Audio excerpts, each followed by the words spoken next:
নিতাই পদ কমল কোটি চন্দ্র সুশীতল, যে ছায়াই জগৎ জুড়াই, হেন নিতাই বিনে ভাই রাধা কৃষ্ণ পাইতে নাই, দৃঢ় করি ধর নিতাইয়ের পাই।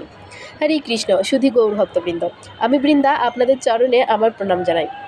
তো নিত্যানন্দ ত্রয়োদশী ব্রত কবে পালিত হবে আর কীভাবেই বা এই নিত্যানন্দ ত্রয়োদশী ব্রত আমাদের পালন করতে হবে, তো আজকে সেটি আপনাদের শ্রবণ করাবো।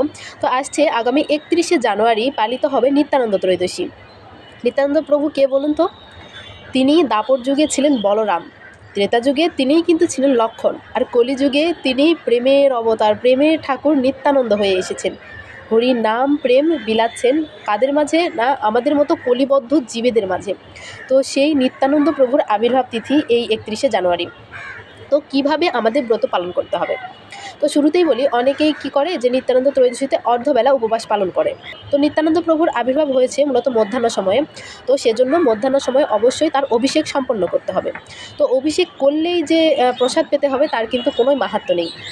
আপনার নিত্যানন্দ প্রভুর প্রতি যদি সেই ভালোবাসা, সেই ভক্তি যদি থাকে, আপনি অবশ্যই পূর্ণ দিবস ব্রত পালন করবেন। তো বৃন্দাবনে বাবাজিরা কি বলছে বলুন তো? যে অর্ধবেলা বলতে প্রকৃতপক্ষে কোনো ব্রতই হয় না। ব্রত হলে হবে পূর্ণবেলা, হয়তো অর্ধবেলা কোনো ব্রতই হবে না। তো অনেকেই অন্ন গ্রহণ করেন। তো দেখুন, আমরা এত একাদশী ব্রত পালন করছি, এই যে আবার নৃসিংহ চতুর্দশী, গৌর পূর্ণিমা, সবগুলোই আমরা কত সুষ্ঠুভাবে সারাদিন না খেয়ে নির্জলা ব্রত পালন করছি। তো এই একটি ব্রত নিত্যানন্দ ত্রয়োদশী ব্রত অর্ধবেলার পরিবর্তে যদি পূর্ণবেলা ব্রত পালন করি, মনে হয় না তাতে কোনো অসুবিধা হবে, বরঞ্চ আপনি আরও নিত্যানন্দ প্রভুর বেশি করুণা কৃপা লাভ করতে পারবেন। তো এজন্য আপনারা যারা থাকতে পারবেন না তারা অবশ্যই মধ্যাহ্নে অভিষেক হয়ে যাবার পরে অনুকল্প প্রসাদ গ্রহণ করবেন। তবে অন্নটা একদমই গ্রহণ করবেন না, অন্নটা অ্যাভয়েড করে চলাই ভালো। অনুকল্প প্রসাদ মানে হচ্ছে একাদশীর দিনে যেরকম প্রসাদ পান সেরকমই আপনারা গ্রহণ করবেন। আর যারা পারবেন তারা অবশ্যই পূর্ণবেলায় ব্রত পালন করবেন, এতে নিত্যানন্দ প্রভুর কৃপা আপনাদের উপরে বেশি বর্ষিত হবে। আরেকটা সবচেয়ে মজার বিষয় যে 31 তারিখে নিত্যানন্দ ত্রয়োদশী, আর 1 তারিখে হচ্ছে আমাদের নরোত্তম দাস ঠাকুরের শুভ আবির্ভাব তিথি। আর নিত্যানন্দ প্রভু তারই দ্বিতীয় কলেবর বা দ্বিতীয় আবেশ অবতার বলুন, সেটাই হচ্ছে কিন্তু নরোত্তম দাস ঠাকুর, যিনি কিনা আমাদের বঙ্গে জন্মগ্রহণ করেছেন, রাজশাহী খেতুরি ধামে।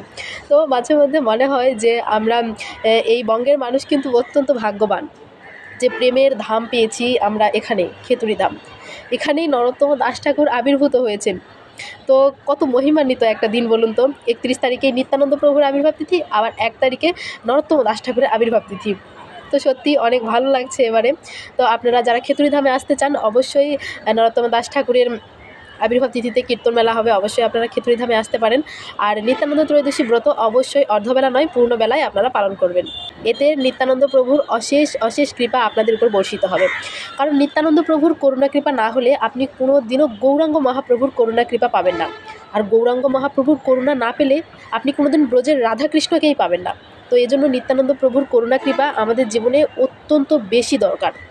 তো আপনারা অবশ্যই 31 তারিখ নিত্যানন্দ ত্রয়োদশী ব্রত পালন করবেন এবং নিত্যানন্দ প্রভুর অশেষ করুণা কৃপা লাভ করুন, এটাই প্রার্থনা করি। হরে কৃষ্ণ।